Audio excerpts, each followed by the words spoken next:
En el circuito mostrado, la potencia entregada por la fuente es 90 watts. Determine A. El voltaje de la fuente independiente. Importante, emplee el método de corrientes de mallas. B. El valor de la corriente Ix. Bien, entonces en este problemita ya me está diciendo qué cosa voy a utilizar, el método de corrientes de malla, y me dan un dato más, la potencia. A ver, comencemos con el método de corriente de malla. Lo primero que vas a hacer es colocarla una corriente en cada una de las mallas, y siempre las corrientes las vamos a colocar en el sentido horario. Esta corriente le voy a llamar I1 de la malla 1, esta corriente le voy a llamar I2 de la malla 2, y esta corriente le voy a llamar I3 para la malla 3. Y ahora debemos resolver las mallas.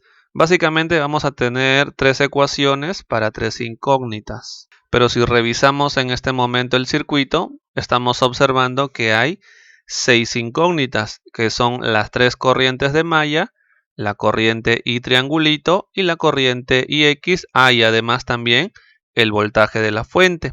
Lo que vamos a hacer entonces, antes de plantear las ecuaciones de las mallas, vamos a expresar estas corrientes o las otras incógnitas en función de las corrientes de las mallas.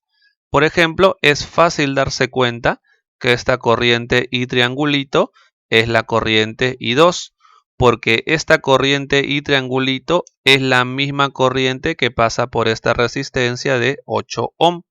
Y como esta resistencia no está compartida por otra malla, entonces la corriente a través de esta resistencia es I2.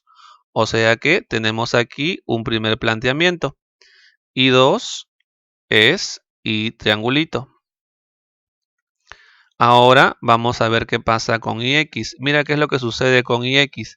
IX está en esta línea, pero esta línea está compartida por dos mallas, la malla 2 y la malla 3. Por lo tanto, la corriente que está acá es una consecuencia o una resultante de esas dos corrientes. En este caso, esta corriente va hacia la derecha. Entonces analicemos por esta línea cuál de estas dos corrientes va hacia la derecha. A ver, sigamos la corriente I3. La corriente I3 va también hacia la derecha, ¿no es cierto? Por esta línea estaría así.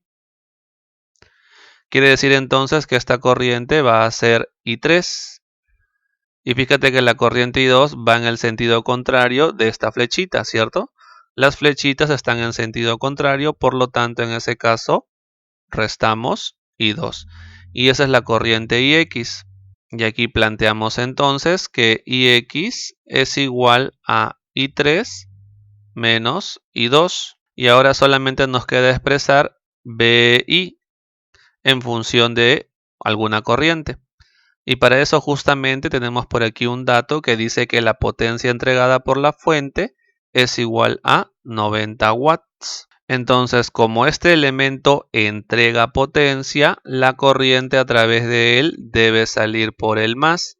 Además, como este elemento no está compartido por ninguna otra malla, solamente aparece en la malla 1, la corriente que pasa a través de él debe ser la corriente de malla, o sea, I1.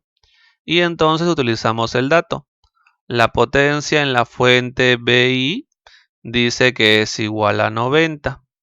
Pero recuerda que la potencia en una fuente es simplemente el voltaje de la fuente por la corriente. Y esto es igual a 90.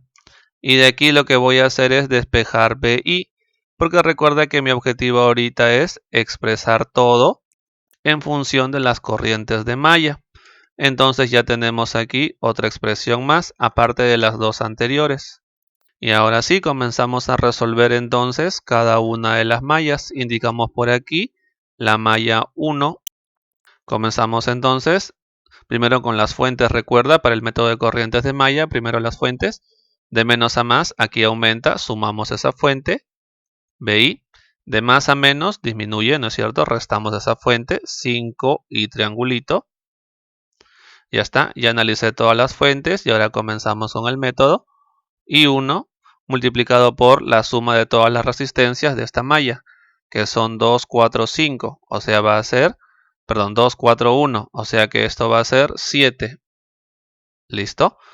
Luego restamos la corriente de la malla adyacente, en este caso la malla adyacente a 1 es la malla 2, multiplicada esa corriente por la resistencia entre las dos mallas, que en este caso es 2, menos, porque hay otra malla adyacente, que es la malla 3, que va a ser entonces la corriente de esa malla multiplicado por la resistencia entre la malla 1 y la malla 3, que en este caso es 4.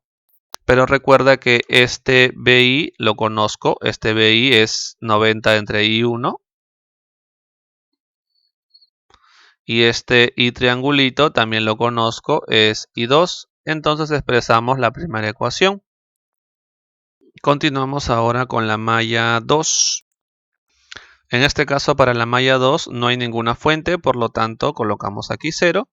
Y esto va a ser igual a la corriente 2, que es la corriente de malla, multiplicado por la suma de todas las resistencias, que en este caso es 8 más 2, o sea 10. Luego restamos la corriente de la malla adyacente. Adyacente a 2 es la malla 1. Entonces va a ser menos la corriente I1 multiplicado por la resistencia entre ellos dos, que es 2. Ahora, también es adyacente a la malla 2 la malla 3, pero entre ellos dos no hay resistencia. Por lo tanto, no aparece un factor como este entre ellos dos, puesto que no hay ninguna resistencia por multiplicar. Y esta sería entonces la segunda ecuación. Y por último, la malla 3. Planteamos entonces la sumatoria de tensiones igual 0.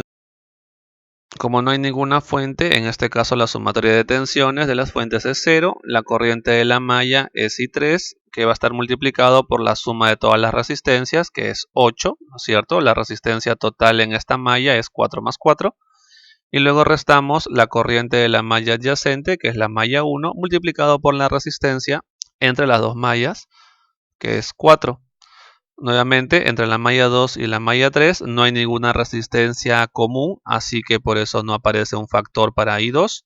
Quedaría de esta forma y de aquí ya tenemos entonces la tercera ecuación, que es... Y ahí tenemos tres ecuaciones para tres incógnitas, pero aquí hay un pequeño problemita, ¿no es cierto?